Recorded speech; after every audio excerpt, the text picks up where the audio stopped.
Just a real quick post-flight video to apologize. If you've ever watched my videos in the past, usually I fly with this guy. It's the DJI Air 2. But because my wife said, hey, I'll go with you, which means legally I could fly with goggles on because she could be my spotter and tell me if there's any other aircraft in the area.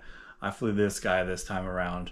So you can see that there's a little bit of a difference. This one had a hard time with the wind. Usually that other guy can easily fly in 20-mile-an-hour winds and still be pretty rock solid stable. But if you look at the difference in the props, you can see why.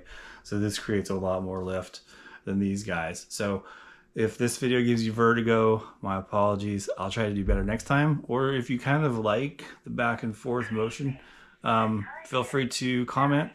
And that's my ham radio saying it's 9 o'clock. So hope you're safe at home. The fires didn't close to you. And with that, let's watch the video. So as always, we launch and we're just going to watch how it responds, make sure that the aircraft doesn't do anything weird, just because a lot of times I'll take the props on and off. However, in this case with the Avata 2, I never take the props off, so it's just to watch it to make sure everything's stable, make sure it's got lock on GPS. If you notice in the lower left corner there, that's the view I've got with the goggles. So with the Avata 2, you can record both what the goggles are receiving as well as what the drone is seeing. So the main screen is what you always see in my videos, which is the camera on the drone recording, and then in the lower left corner in this video, and anytime I've got an Avata, I can always capture what's in the goggles. So you can see what direction I'm facing, the speeds that I'm going, my altitude above ground level, not just my altitude above my launching point, because if you look, we're looking on an incline. So theoretically, if I go up to 100 feet and start flying forward, it will say I'm at 100 feet, but the ground sensor will detect that the ground is coming up. And so at various times, if you look in the lower left corner, you can see that distance start to pop up. So yes, if you've watched my videos, this is a lot lower flying than I normally do. But with the Avata, I've got those props with the ducks around them, so I feel a little more safe. The goggles, it's a little easier to see what's going on, as opposed to whenever I fly, it's usually I'm looking at a screen on a little small iPhone 15. So I'm trying to make sure there's no threats. I'm not going to run into a wire. I'm not going to run into a fence, anything else like that. And so with this video, you can see we'll run a little bit low. I'm in normal mode, so this can fly faster, but you lose the detection of what's in front of it. So in other words, you can run into things. In this case, it'll stop since I'm in normal mode. So we've gone up this road several times before. You'll notice that it's paved on Rouse going up to Antelopes. Right now we're looking towards the east. This is Legado project. It is between McCall and Interstate Road, east of the 215. So there at the top, almost the top of the screen, is Antelope. Antelope's normally like a north-south road, but it does dogleg. Now at this point, I think it's going to pop up in the goggle view, but here pretty soon, whenever I try to gain some altitude, you'll start to see I get high wind warnings from it. So the larger screen, or the larger video that is, I've applied some stabilization to it, so that might at times be more stable than the video that you're seeing in the lower left corner. So at times here I'm really fighting the wind.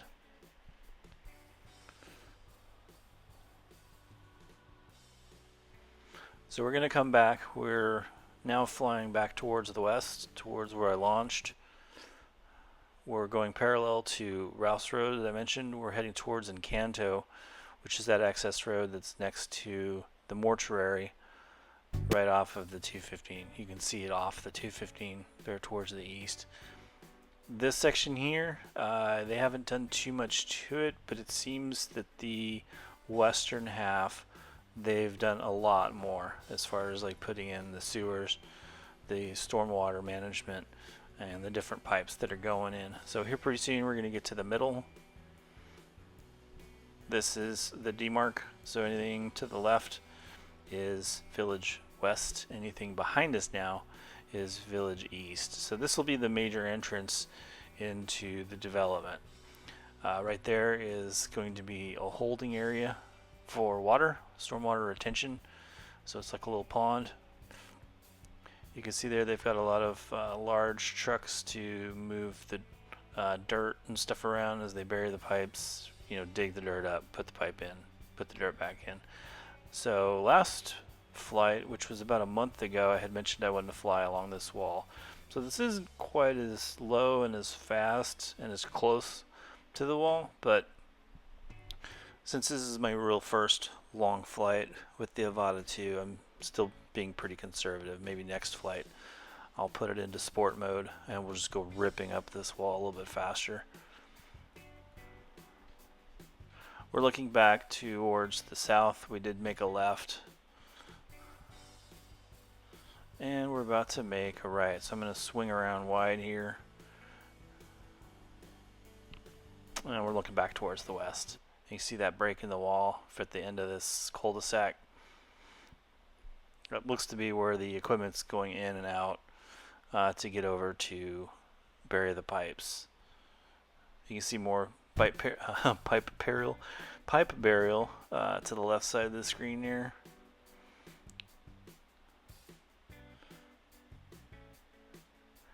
Go up to a little panoramic view just to rotate just a bit. At this point in the goggles, I realized that this pipe is right there. Coming the other direction, I didn't really notice it as much, so I just thought it'd be kind of interesting to fly along.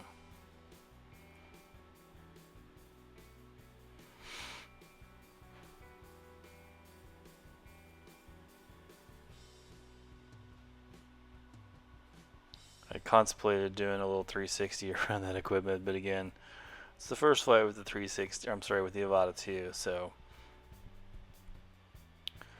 just sort of building skills at this point. Confidence isn't too high.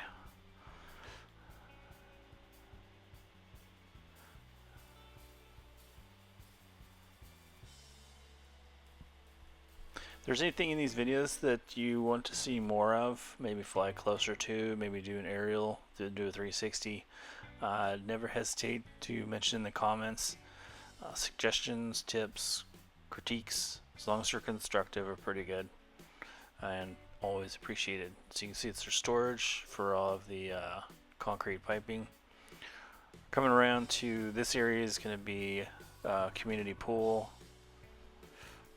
There's trails throughout this park. I want to say it was right around 3 miles-ish of trails. So we're looking back towards the west now, heading towards the 215. You can see there towards the top of the screen. And the Avata 2 is really fighting hard against the wind.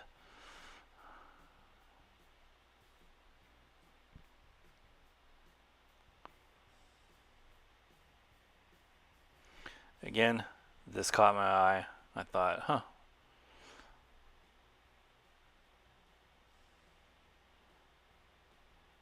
So some of this is duplicate, you know, flying the same area twice. It's just the first time I see one thing, and then the second time I see something different. This is going back up that middle road.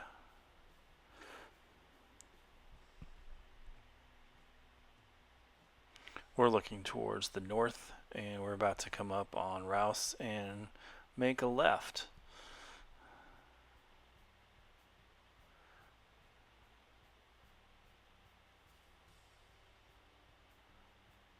So this is going to be the first phase. So the homes that will be finished first will most likely be this section here that you're seeing right off of here.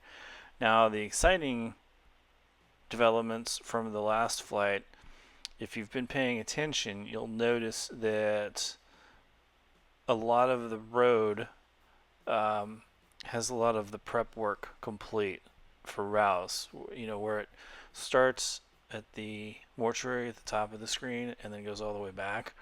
They've put in the curb, which, if you recall from the video 3 months ago, not usually, but about 2 or 3 weeks after that point, they paved it.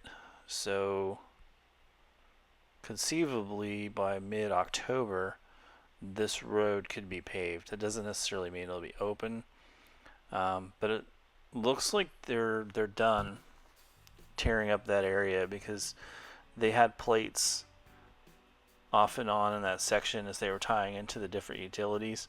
Those plates are gone. This area here is going to be another retaining area, so I contemplated getting up really close to the aqueduct here, but right at the last minute I remembered water has a tendency to confuse the ground sensors on drones. I've watched so many videos where somebody's flying over water, they get close to the water, something goes wrong, the drone goes down, and the last thing I want to do is go trudging through that water, which has been sitting there for at least a good 7 or 8 months.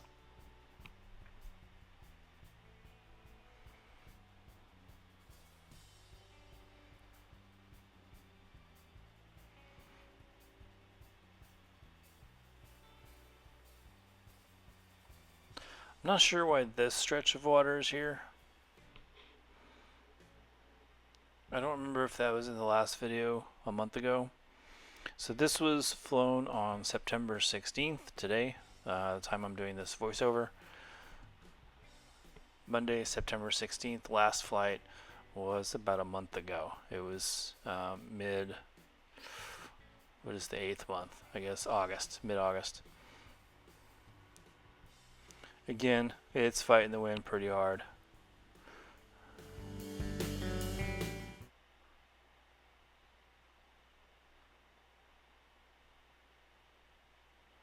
Usually pre-flight, I always check UAS Forecast, which is a website as well as an app that gives you really useful flight information, such as what kind of winds are you going to have, what altitude of the wind's going to be, what direction is the wind, what's visibility, things like that. So I knew from going outside that it wasn't that windy, but I sort of wish I had checked that website. Maybe I wouldn't have taken the Avata out, but I don't know, maybe it's a good thing. Got it out, got some experience. You can see the fire hydrants there, you can see that curb. So man, it looks like this road is pretty close to getting final prep and paving. They blocked off this road. I don't know if you saw at the beginning of the video, there was a car going up this road. They're not supposed to be. There's a barricade saying nobody can go past it, but they just ignored it and drove past. So at this point here, if you remember last video, I didn't want to fly through here because I was worried about cars coming across. Well, in this case, the road's blocked, so nobody could be there, so I had no problems coming in low. And unlike the last video where I was a little bit rude and didn't wave, there we go. That's polite. And with that, thanks for watching. Have a great day.